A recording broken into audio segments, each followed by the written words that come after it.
আন্টির বাসা। শিরিন আন্টি তো চলে গেছে। আমি মিতি। আমি ফাইরুজ নামের ঐশী। এখন থেকে কি তুমি এখানে থাকবে? হ্যাঁ।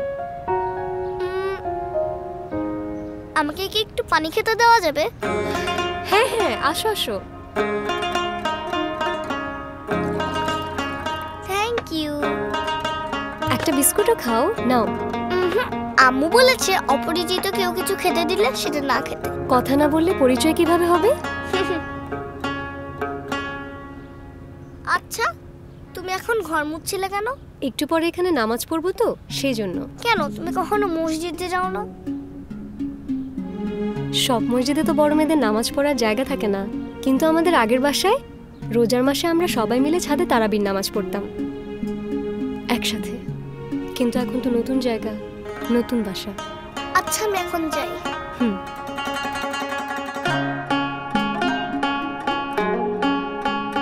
ছোট হাতে একসাথে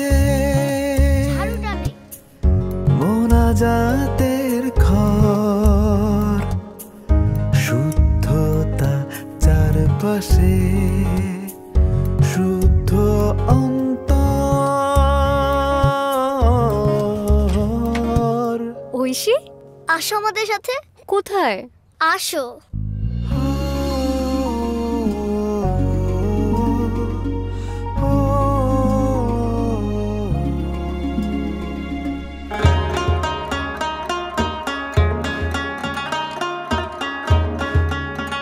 রমজান মানেই পবিত্রতা, আত্মশুদ্ধি, একে অপরের পাশে দাঁড়ানোর মাস।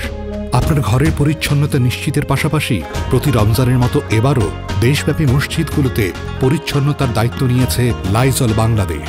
পরিচ্ছন্নতা দিয়েই শুরু হোক পবিত্রতা।